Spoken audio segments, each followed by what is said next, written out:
feel like if that person doesn't want it shared, I won't share it. If they want to share it, however, you're more than welcome to. Thank you, Francis. Welcome back to break, guys. Hope you guys are doing well.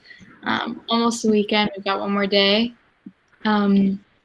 Just to start with announcements, Mr. Key, do you want to go first? I am happy to, Kate. Thank you very much. Well, hello, everybody. I know it's only a couple of weeks until we go on spring break, and you may or may not remember that we modified the cycle schedule this semester and included what appeared on the schedule to you on March 1st and 2nd as S days. So what I'm going to talk about today is to present our plan for those days and hopefully get you excited about it. So if you remember in the schedule, so that Monday, March 1st is an S day, Tuesday, March 2nd is an S day, and then we had scheduled March 3rd to be a Community Wednesday. The end of the cycle happens on the 26th, and so we had these 2 extra cycle days before we went off to spring break that faculty and staff and myself thought this is an opportunity for us to schedule and plan some alternative days in this unprecedented year when you haven't had a chance to be on campus or see each other. So what I'm going to present is what we are proposing for March 1st and 2nd. So the summary is, and we're calling them S days right now, or you could call them grade level gatherings. I know that Mr. Daniel was coming up with some other names, Spring Fling, whatever you'd like to call them. Here's the summary of what we're planning for those 2 days. So students will be invited to come to campus on the afternoon of either March 1st or 2nd to gather in small grade level cohorts. So you'll have a chance to come together and be with classmates. All activities will take place outside and across campus, just like we do in our regular cohort program. Grades 8, 9, and 12 will come on Monday afternoon, March 1st, and grades 10 and 11 will come on Tuesday afternoon, March 2nd. And I want to reiterate, this is voluntary, obviously, and will follow all safety protocols. Mr. T, Let me talk about that. Do you want to present a slide? Oh, I'm sorry. I forgot to present. I apologize, everybody. Thank you. Yep. I've been doing this so much over the course of the last 11 months that it just seems like that the slide should just automatically show up. Yeah, where's the AI in this whole system? That's right. That's right. Well, let me go back and show everybody the calendar. So again, here's the calendar that we had for March 1st and 2nd with those 2 S days on March 1st and 2nd and with the community day on the 3rd. And again, here's the summary of what we're planning to do that I just went through. And let me talk about our goals for those 2 days. So we really wanted to create some activities within the guidelines set by the state of California to give you a chance to come together in safe, socially distanced cohort groups to interact with each other as a class for the first time this year. So that was one of our primary goals, is to get you back in campus in proximity to your classmates. And in your small group grade level cohorts, you'll participate in some getting to know you again or for the first time activities, as well as some COVID safe outdoor activities in the outdoor lab. Again, just to reiterate, everything's going to happen outdoors. And most importantly, you'll just have the chance to hang out as a grade level group and connect with your peers. So those are the goals. And we felt really strongly about this. This was an opportunity for us to do this and at least to take one small step to getting us back to campus within the guidelines from the state of California. So here's what those days will look like on the calendar now. So March 1st will be an S day with afternoon cohorts for 8th, 9th, and 12th grade. March 2nd will be an S day for cohorts in 10th and 11th grade. And then on Wednesday, we're canceling Community Wednesday, and you'll have one extra day of spring break. So spring break will begin for all students on March 3rd rather than Thursday, March 4th. So some more details about the grade level gatherings. So again, it'll be voluntary. We're sending a survey home later this afternoon to you and your parents for you to indicate your interest in participating. Each grade level, and this is really important, each grade level will be divided into individual 14 student cohorts. So for example, we'll divide the 36 seniors into 3 cohorts of about 12 students. Again, we understand that some students might not participate, so those numbers might be a little different for each grade. While on campus in small cohorts, all students and faculty and staff will be masked. Each cohort will have at least 1 adult cohort leader and no more than 2, and that's per the guidance from the state of California. And the small grade level cohorts will be spread across campus similar to our after school cohort program. So let me show you a visual of that. So this is a cohort grouping, if you're not familiar with that term. Each person would be separated by 10 feet of distance. The guidance is actually 6 feet, but for the after school cohort program we started in October, we have established 10 feet as the distance, so it's a safe distance.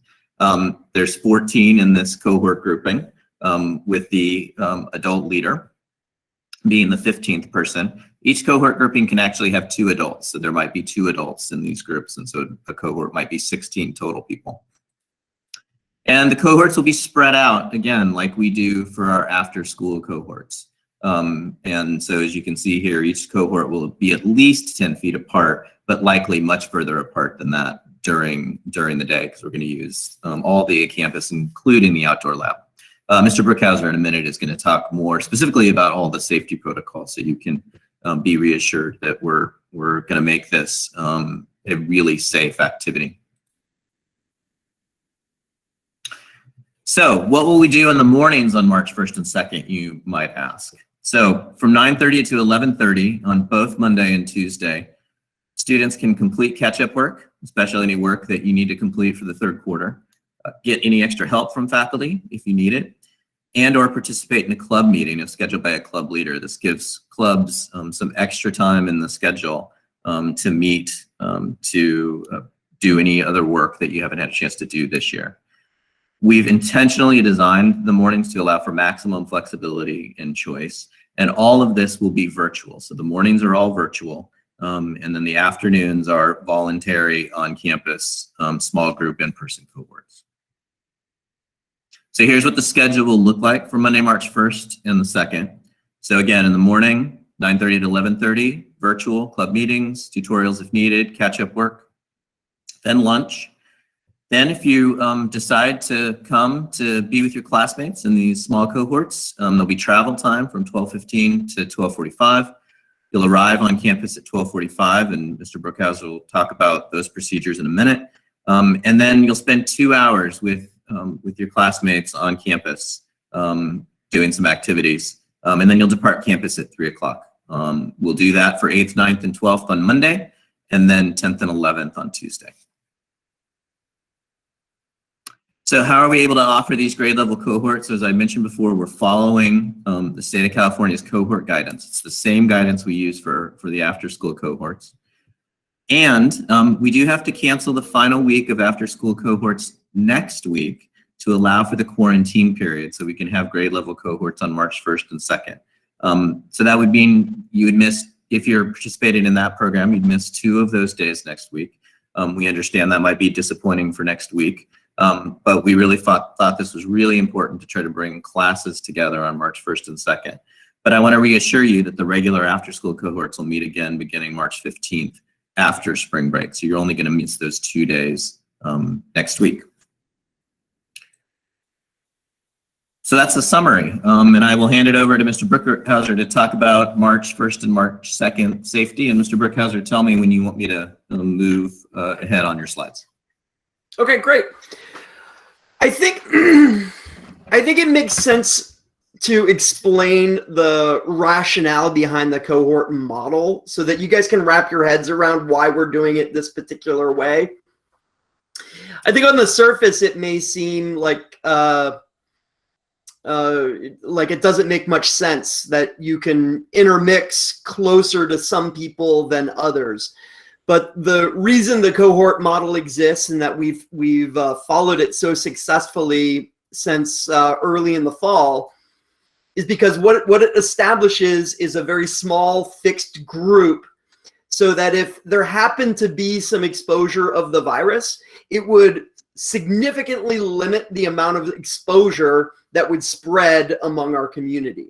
So if it's just a number of 14 students and 2 teachers, and it turns out like someone ended up getting some symptoms, then it would be a very small number of people we would have to trace back to have them get tested and make sure that that they're safe as well. And we wouldn't have to reach out to the other community, to the rest of the members of the community. So that model makes a lot of sense when we're in what the state is calling the purple tier, where there is more cases of COVID every week than in other locations, or hopefully that number continues to drop and we'll end up in the red tier, where we'll have even more flexibility with how we meet together as a group. But right now we're in the purple tier, and the smartest thing for us to do is follow that cohort model. So you can go to the next slide.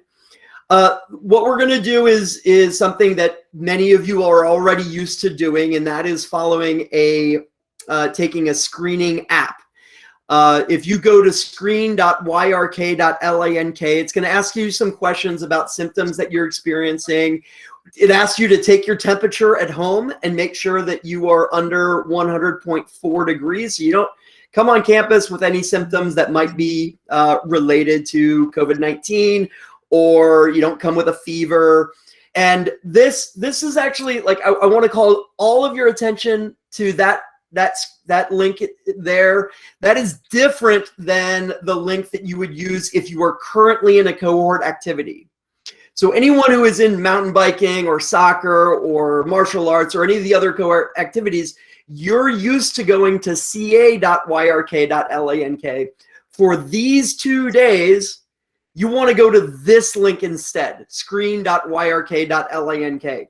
Because in that one, you're not going to select which individual cohort you're in. You're just going to go through that process. You need to be logged into your York account in order to fill out that form.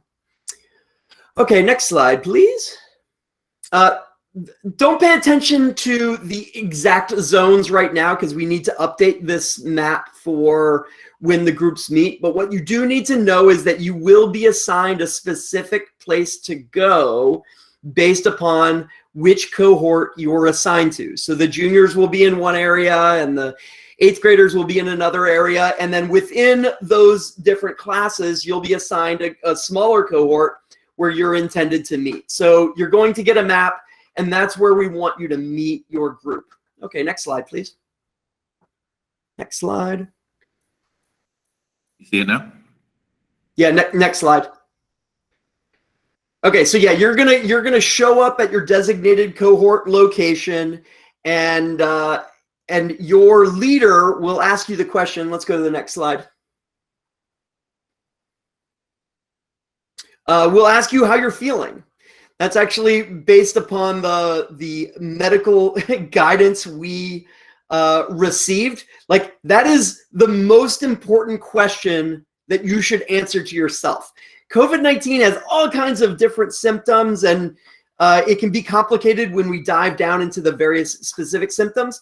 But really, we don't want you to come on campus if you're not feeling well. So your supervisor will ask you the question, how are you feeling? And if you're feeling well, then you should say well. If you're not feeling well, you should go home. In fact, you should never leave home. Okay, next question. A lot of questions about restrooms. The most important thing, and my best advice for you, is to use the restroom before you come on campus. We're only going to be on campus for a couple hours, and so you may not need to use the restroom at all, and it would be, just easier for everybody if fewer people needed to use the restroom, but we know that they're going to need to be used. So what we're going to do is just ask you to avoid other people as you approach the restroom. We're trying to maintain 10 feet of distance from each other, and so we want you to be careful. That's going to be one moment when you could encounter someone else. So we just want you to be aware and maintain a lot of distance. And when you head over to the restroom, you can knock on the door and see if someone is in there. And if someone's in there, then you could go to another restroom. We will not have a full campus, by the way. You can see based on the plan that Mr. Key shared, we're going to be splitting up. So we'll have a half a campus. So there should be plenty of room for people to use the restrooms if they need to. But we just don't want to have too much traffic there. So be aware. Next slide, please. And then the cohort restrictions. So you're going to be assigned a cohort within your class with 14 other students and 1 or 2 supervisors, teachers. And we're going to ask you to maintain your contact, which should be minimal anyways, with just that cohort. You're probably going to see a friend that you haven't seen in a long time in another cohort, and it's going to be awfully tempting to get excited and walk over and say hi to that person. And we would love for you to do that, but that is not within the spirit of what we're trying of the system that we're trying to implement to keep everybody safe. So we're going to ask that you keep your interactions to people within your designated cohort, and that's going to be 13 other students and a couple teachers. Within the cohort, we're going to ask that you still maintain 10 feet of distance with the other people in your cohort, but stay away from those who are not. Next slide, please. So 10-foot distance. Who's got a good idea of how to tell what 10 feet is? Anyone? 3 meters. There you go. Just think of 3. For me, my stride is about 3 feet. Hoop skirts. Yes, you can wear a 10-foot hoop skirt. That would be pretty cool. 2 people lined up. Yeah. So get a sense of what that is. That's what we're going to try to achieve. Next slide, please.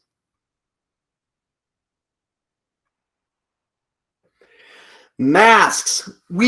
This is going to be a little different rule than what you're used to if you come on campus as part of our cohort activity program.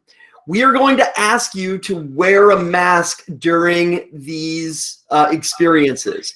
If you are playing soccer or volleyball, you're not masked all the time. We do not wear masks all the time during the activity cohorts. But for this, we have decided to play it safe because we are going to have more people on campus and we want to err on the side of safety. So, and we're not going to be doing any sort of vigorous aerobic activity. So it should be fine to be able to wear masks. The more I've read so much about this pandemic we're in, and it comes down to masks. Like that's what keeps everybody safe. And so we recommend that you wear the masks that many of you have already been wearing, these cloth masks. Yeah, Ms. Berry, I'll talk about double masks in a second. I like those ones that you can kind of just fit around your neck, but the CDC has approved of those, but they ask that you have 2 layers of them. So that could be 2 of those gaiters or 1 of them folded over twice. The CDC and the latest research has shown that if you want to be really safe, you wear, and this is not required, but it's certainly a good idea if you want to increase your level of safety, and that is to wear one of those disposable surgical masks first, and then a cloth mask on top of it, not the other way around. The surgical mask needs to be touching your face, and then the cloth mask over your face. And the science suggests that that is as safe as a N95 mask, which is like really, really safe. So if you'd like to do that, you'd be in good shape. Okay. But wear a mask all the time. Complete the purchase. Yeah, so tomorrow or this afternoon, you are going to get a survey. We want to know if you're planning on coming. Like Mr. Key said, this is optional, but we would love to see as many of you as possible participate. It's going to be a lot of fun. And but what we're going to ask you to do is go home with your parents and discuss whether you would like to participate in this activity. We think that there'll be quite a few benefits by coming to it, that you'll just be able to engage with your classmates. But we understand that this is a very personal decision and it's something that you should think about carefully as a family. So we're going to ask you to have a discussion with your family, decide whether you're going to be coming, and then let us know whether you're going to be coming, because we need to plan for the right number of students. And so if you tell us that you're not coming, we're going to expect that you're not coming, and we're going to plan accordingly. So we're going to ask that you not change your mind after you've submitted this form. So please think carefully about it, submit the form, and let us know by tomorrow. Thank you so much. That was a lot of talking. Great. Thanks, Mr. Brickhauser. I will share this slide deck with everybody. So I know it's a lot of information to remember, but I will share this out. We'll also get that survey out to you. If you have any questions, don't hesitate to reach out to Ms. Sherry, Mr. Brickhauser, myself. And I hope that you're excited about this. I'm certainly excited about seeing kids on campus again. And I know it's a small gesture, but I hope one that you're excited about and can move us towards getting back on campus eventually. So thanks for listening, and look forward to seeing you on March 1st and 2nd. Back to you, Kate. Thank you so much. And I know we all really appreciate all the time and effort that's gone into planning this, because I know, it took a lot of group work, and yeah, we're very grateful. So next announcement is Dr. Hannah. Oh, cool. I'm actually really proud of myself because I filled out the announcement form.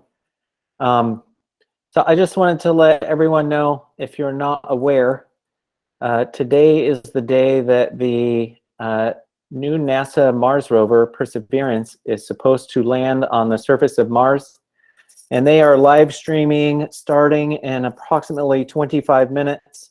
I believe the landing is scheduled to take place around 12:30 or so. So I will be live streaming the broadcast in my room starting about 11:15, I think is when it goes live, all day. If you don't have a class, or you want to hop in there for lunch just to see what's going on, please join. If you do have a class but you want to sort of follow and watch, I just dropped the link over in the chat. There are several things you can click on, both the live stream of the event, and there's like a 360-degree view of the NASA control room where you can scroll around and kind of see what everyone's doing while that takes place. This, I think, is going to be super cool to be able to watch. And I know the new rover is outfitted with all kinds of new equipment to bring us things like, what does it sound like on Mars, in addition to a bunch of other cool stuff. So feel free to come through my room any point today, starting about 11:15, and hopefully I see you there. Thank you. Yeah, check that out. Sounds really cool. I think our last announcement is Mr. Peters. Just wanting to let you know again that golf is launching next week for those that are not going to participate in the day on campus, and cross country. We'll possibly have some events starting next week, again, only for those that are not participating on events on campus. So if you have questions about golf or cross country, please email me and I'll fill you in on what the options are. And just be aware that probably when we get back from spring break, as vaccinations and other things continue, there probably will slowly be a rollout of more opportunities for various socially distanced sports first, and then eventually sports that involve people in closer contact. So I'll just try to update you as that evolves. Thanks so much. Thank you. I think that's all the announcements for today. So we're going to move on to our sophomore speech. If you all will join me in welcoming Carla to the stage.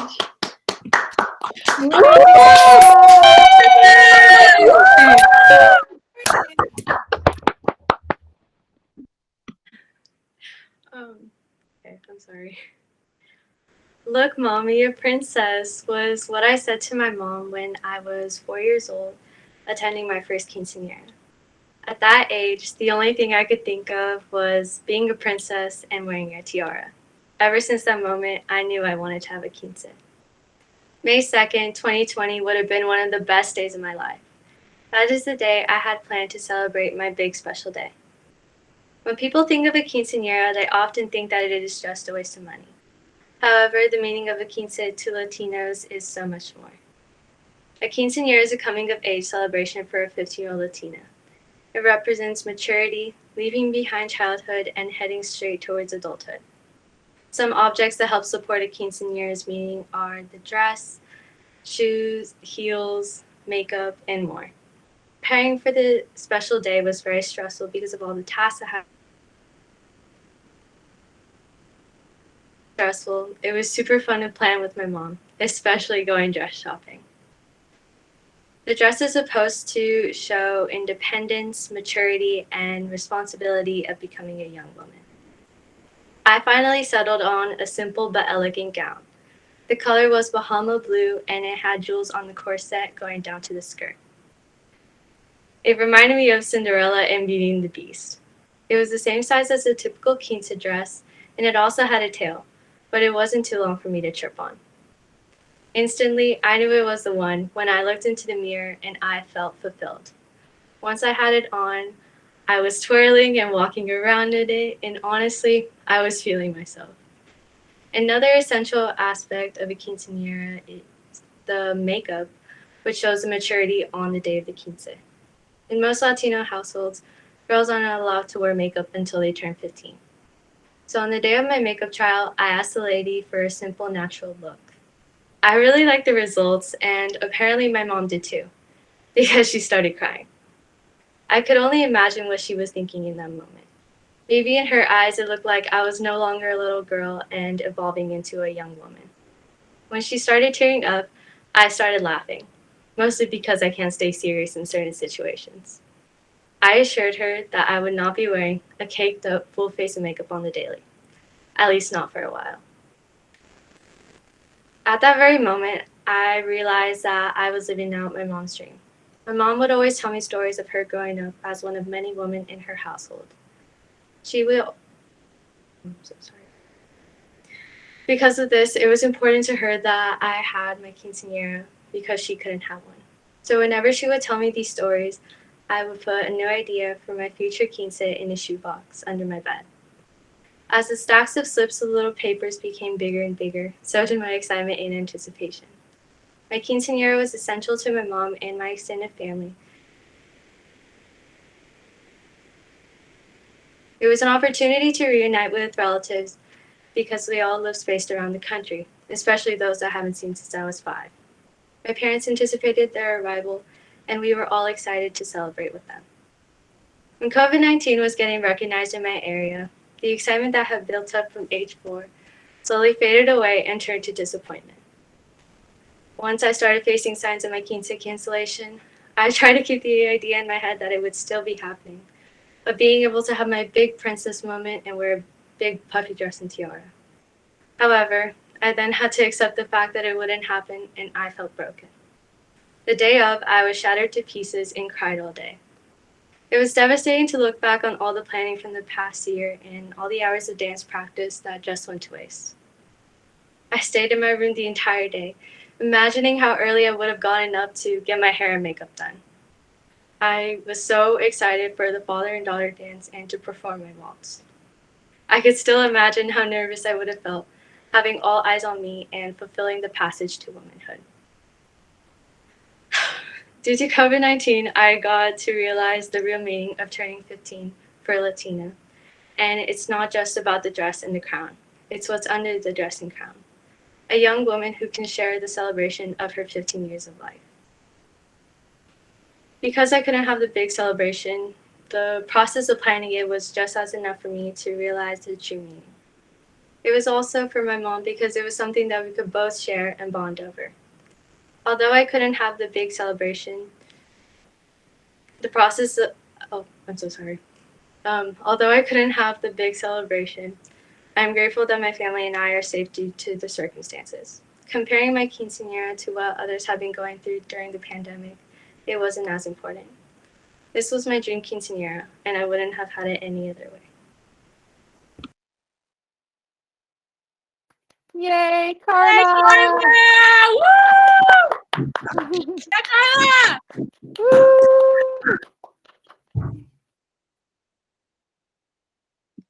I love that speech, and I love that you were able to share that with us because I feel like we were able to share some of that, how special that memory was for you or how important that moment was for you. And I loved hearing about, your connection to your mom and what a big moment it was, leading up. And, you know, we've all missed out on really big moments in our lives, but it's good to be able to find the positives in it like you did. And yeah, thank you so much for sharing with us. And with that, I think we're going to head to our next classes. But yeah, thank you all and hope you have a great rest of your week.